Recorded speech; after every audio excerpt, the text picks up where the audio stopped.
তাহলে এই যে মুসলিম অধ্যুষিত সংখ্যালঘু অধ্যুষিত জায়গাগুলো যেগুলোকে কোট আনকোট ভোট ব্যাংক হিসেবে ব্যবহার করা হয়ে থাকে এবং বিশেষ করে বিরোধীরা দাবি করে যে তৃণমূল কংগ্রেসের বড় ভোট ব্যাংক, সেই জায়গাগুলো থেকেই কি তাহলে এই অভিযোগগুলো ওঠা মানে কি কোথাও গিয়ে পরোক্ষে এই প্রেশারটা রাজ্যের ওপর এসে পড়া, যে কোথাও গিয়ে এই ফাইনাল লিস্টের আগে এইভাবে এই আরোদের সাসপেন্ড করা, কোথাও গিয়ে কি খানিকটা বেকায়দায় পড়ে গেল রাজ্য?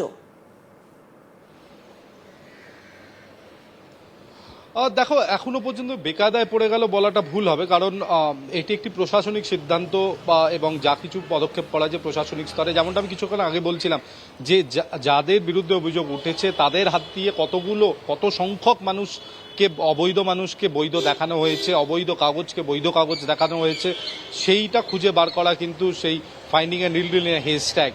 তো এটা একটা বড় চ্যালেঞ্জ এই মুহূর্তে। অবশ্যই রাজ্যের ওপর একটা প্রেশার থাকবে, কারণ যে কোনো পার্টি, সে বাম আমলেও আমরা দেখেছি, তৃণমূলের আমলেও আমরা দেখি যে সীমান্তবর্তী অঞ্চল যেমন নদিয়া, মুর্শিদাবাদ, মালদা বা জলপাইগুড়ির কিছু জায়গা, এই জায়গাগুলো কিন্তু একটা পোটেন্ট ভোট ব্যাংক, যে পার্টি ক্ষমতায় থাকুক না কেন। তো সেক্ষেত্রে কিছু তো গড়মিল হয়েছে এমনটা বোঝা যাচ্ছে, কিন্তু সেই গড়মিলটাকে সরাসরি সরকারি স্ট্যাম্প এবং সরকারি মোহর দিয়ে ওরা যে কাজ করার কথা ভেবেছিলেন বা যে কাজটা করতে গিয়েছিলেন, সেটা কিন্তু একটা মারাত্মক অভিযোগ উঠছে। সেক্ষেত্রে রাজ্য প্রশাসনের ওপর কিন্তু একটা বড় প্রশ্নচিহ্ন উঠছে, যত না রাজ্যের শাসক দলের ওপর উঠছে।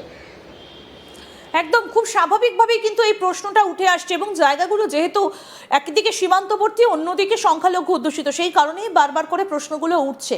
তাহলে কি কোথাও গিয়ে যে বিরোধী দলনেতারা তাপস বারবার করে যে অভিযোগ করেছেন যে ডেমোগ্রাফি বদলে যাচ্ছে, কাগজ বানিয়ে দেওয়া হচ্ছে, এমনকি শুভেন্দু অধিকারী তিনি যখন সাংবাদিক বৈঠক করেছিলেন বেশ কিছু বার্থ সার্টিফিকেট তিনি তুলে দেখিয়েছিলেন এবং বলেছিলেন যে এই সমস্ত বার্থ সার্টিফিকেটগুলো ভুয়ো এবং এগুলো পরে বানানো হয়েছে।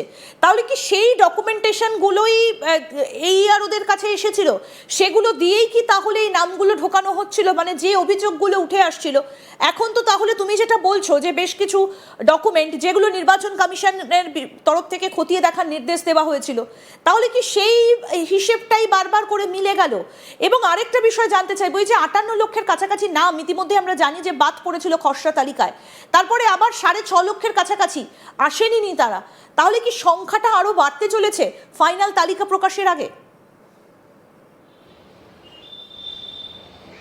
দেখো, সংখ্যা বাড়বে কিনা এটা সময় অপেক্ষা করতে হবে আমাদের। তবে হ্যাঁ, অবশ্যই পশ্চিমবঙ্গে ভুয়ো ভোটার কার্ড, আধার কার্ড, এমনকি বার্থ সার্টিফিকেট, রেজিস্ট্রেশন সার্টিফিকেট, এটা এমন কোনো নতুন বিষয় নয়। বাইরে থেকে কেউ এলে তার হয়তো মনে হতে পারে কি এটা এমন একটা বিষয় কি করে ঘটলো, কিন্তু পশ্চিমবঙ্গে এটা খুব সরলভাবে সহজভাবে করা যায়। প্রশ্ন হচ্ছে যে এই ভুয়ো জিনিসপত্র নিয়েও সেটা জেনে যদি সরকারি আধিকারিকরা যারা ইলেকশনের সাথে মানে এসআইআর এর সাথে যুক্ত, এই প্রক্রিয়ার সাথে যুক্ত, তারা যদি সজ্ঞানে সেটাকে গ্রহণ করে তাদের নাম ভোটার তালিকায় যাতে থাকে তার ব্যবস্থা করেন, সেক্ষেত্রে কিন্তু এই অভিযোগ অত্যন্ত মারাত্মক। কারণ তাহলে কিন্তু গোটা যে প্রসেসটা এসআইআর এর, সেটা ফরফিটেড হয়ে যায়, অর্থাৎ যে কারণে এই প্রসেসটা করা, সেই প্রসেসটা কোথাও না কোথাও ব্যর্থ হয়ে যাবে।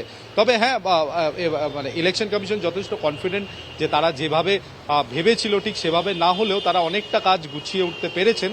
তবে কতটা নির্ভুল এটা হয়তো সময় প্রমাণ করবে। যেমন বললে 58 লক্ষ, পরে আরও 6.5 লক্ষ নাম তারা হিয়ারিংয়েই আসেননি, সেক্ষেত্রে সংখ্যা বাড়বে কি বাড়বে না সেটা হয়তো আগামী দিনে মানে প্রমাণিত হবে ড্রাফট রোল বেরোনোর পর, যখন ইলেকশন কমিশন সম্পূর্ণ একটা ব্রেকআপ দেবে। মুর্শিদাবাদ, তারপরে মালদা, সীমান্তবর্তী যে জায়গাগুলো রয়েছে, কিংবা তুমি দিনাজপুরের কথা বললে, ক্যানিং এর কথা বললে, যে জায়গাগুলোর কথা তুমি বললে সেগুলো সবই সীমান্তবর্তী, এবং বারবার করে যে অভিযোগটা উঠে আসছে যে সীমান্তবর্তী জায়গাগুলোর ডেমোগ্রাফি বদলে যাচ্ছে। নজরে কি এবার অন্যান্য জায়গাগুলোও আস্তে আস্তে উঠে আসবে? উত্তর 24 পরগনা বা দক্ষিণ 24 পরগনার মতো যে জায়গাগুলো, উত্তর 24 পরগনার দিকে আমরা দেখেছিলাম যে প্রচুর অভিযোগ উঠেছিল যে তাদেরকে ম্যাপিংয়ে আনা যায়নি, এরকম সংখ্যাটা অনেক। ইতিমধ্যেই আমরা জানি যে নির্বাচন কমিশন শেষ বেলায় বলেছে প্রায় 6.5 লাখের মতো যাদের এখনো পর্যন্ত কাগজপত্র জমা পড়েনি, তাদের বিষয়ে খুব দ্রুত রাজ্যকে সিদ্ধান্ত নিতে বলেছে। তাহলে সেই সমস্ত এলাকাগুলোও কি এবার নজরে আসবে? আরও কি অন্য অন্য জায়গাগুলোর দিকেও নজর দেওয়া হচ্ছে এই বিষয়ে? দেখো একেবারেই, কারণ এগুলো হচ্ছে একটা কন্টিনিউয়াস প্রসেস। যে সীমান্তবর্তী অঞ্চলগুলো এখন আপাতত এইআরওদের মাধ্যমে যেগুলো চিহ্নিত হয়েছে সেখানে কোথাও না কোথাও গড়মিল পাওয়া গেছে। যেমন আমি বললাম যে গড়মিলের মধ্যে দিয়ে যে নামগুলো অ্যাপ্রুভ হয়ে গিয়েছিল সেই নামগুলোকে কি তাদেরকে আইডেন্টিফাই করা, তাদের কাগজপত্র আবার স্ক্রুটিনাইজ করা নতুন করে, এটা একটা বড় বড় বড় বড় একটা কাজ, এটা অত সোজা কাজ নয়। তবে এটা একটা কন্টিনিউয়াস প্রসেস। নির্বাচন কমিশনের কয়েকজন আধিকারিকের সাথে আমার আজই কথা হচ্ছিল, তারা বলছিলেন যে শুধু সীমান্তবর্তী অঞ্চল নয়, বেশ কিছু এরকম পকেট তারা আইডেন্টিফাই আগে থেকেই করেছিলেন।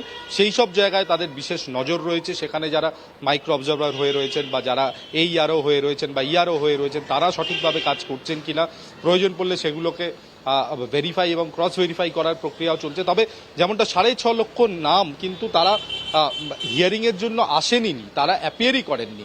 এটা কিন্তু একটা বড় প্রশ্ন যে এই 6.5 লক্ষ নাম যদি বাদ যায় তাহলে কিন্তু মানে একটা ভোটার লিস্টের বিরাট পরিবর্তন তো হবেই। তবে এই 6.5 লক্ষ মানুষ কোথায়, তারা কোথায় থাকেন? তারা কর্মক্ষেত্রে বাইরে থাকেন, কারণ এর আগেই আমরা জানি যে 60 লাখের কাছাকাছি নাম বাদ চলে গিয়েছিল। তারপরেও কিন্তু 6.5 লক্ষ মানুষ এমন রয়েছেন, 6.5 লক্ষ মানুষ যে বিদেশে রয়েছেন এমনটাও নয় কর্মক্ষেত্র সূত্রে, বা সেখানে যারা বিদেশে রয়েছে তাদের ক্ষেত্রেও কিন্তু প্রভিশন দেওয়া হয়েছে ইলেকশন কমিশনের তরফ থেকে যে তাদের আসতে হবে, এসে সেখানে হিয়ারিংয়ে উপস্থিত হতে হবে, এমনটা না। তো এই 6.5 লক্ষ মানুষ কারা? তারা কি ভয় এলেন না? না তারা আগে থেকেই বুঝতে পেরেছিলেন যে তাদের যে ডকুমেন্ট সেটা যদি ভেরিফিকেশন করা হয় সেক্ষেত্রে তারা সমস্যায় পড়বে? তো সুতরাং এই 6 লক্ষ মানুষ কোন ডেমোগ্রাফির অংশ, তারা কোন কোন অঞ্চলের বাসিন্দা, মেজরিটি, সেগুলো কিন্তু ট্র্যাক করা হচ্ছে, ইতিমধ্যে ম্যাপিং করা হয়ে গেছে। এখনো পর্যন্ত নির্বাচন কমিশনের তরফ থেকে সুনির্দিষ্টভাবে বলা হয়নি 6.5 লক্ষ মানুষের মধ্যে বেশিরভাগ মানুষ কোন অঞ্চলের বাসিন্দা। তবে এই 6.5 লক্ষ মানুষ কেন এলেন না এটাও কিন্তু ভাবাচ্ছে নির্বাচন কমিশনকে। তো সার্বিকভাবে যে প্রসেসটা সম্পূর্ণ ফুলপ্রুফ হওয়ার কথা ছিল, শুরুর দিকে কিছু জায়গায় নির্বাচন কমিশনের তরফ থেকে গাফিলতি দেখা গিয়েছিল, তারা মানে একটা ট্রায়াল অ্যান্ড এরার প্রসেসে কাজ করছিল। পরবর্তীকালে একটা রাজনৈতিক চাপ, তার উপর প্রশাসনের তরফ থেকে যে সাহায্য তারা প্রত্যাশা করেছিল সেগুলোও তারা পাচ্ছিলেন না, যার ফলে সার্বিকভাবে প্রসেসটাও ডিলে হয় এবং প্রসেসে ছোট ছোট করে কিছু কিছু জায়গায় কিন্তু এই ধরনের সমস্যা দেখা যায়। এবং চ্যালেঞ্জ হচ্ছে এখন যে বা এই গোটা প্রসেসটা যে এক সপ্তাহ আরও পিছিয়ে দেওয়া হচ্ছে বা পিছিয়ে দেওয়া হলো, সেক্ষেত্রে নির্বাচন কমিশন কি আদৌ ফুল প্রুফ এসআইআর কমপ্লিট করে ড্রাফট লিস্ট বার করতে পারবে? যে নাম ড্রাফট লিস্টে থাকবে প্রত্যেকটি নামের গ্যারান্টি কি নির্বাচন কমিশন দিতে পারবে যে তারা বৈধ নাগরিক এ রাজ্যে, এই দেশের, এবং তারা এখানকার বৈধ নাগরিক হয়ে এর আগের ভোটগুলো দিয়েছিলেন? সেটা কিন্তু একটা বড় চ্যালেঞ্জ হবে ইলেকশন কমিশনের কাছে, কারণ কোথাও যদি গলদ থাকে সেই গলদ যদি সামনে চলে আসে এখান থেকেই প্রশ্নটা, তাপস, এখান থেকেই প্রশ্ন যে 7 জন এইআরওকে ইতিমধ্যে নির্দিষ্ট করা হয়েছে, এর পেছনে তারা কেন এই ধরনের একটা কাজ করলেন? এইআরও মানে তুমি যেটা বলছো যে বিডিও র্যাঙ্কের অফিসার রয়েছেন, মানে অত্যন্ত হাই পোস্ট, তারা তো জানতেন যে কোন কাগজ নির্বাচন কমিশনের তরফ থেকে বলে দেওয়া হয়েছে, কোনটা বলে দেওয়া হয়নি।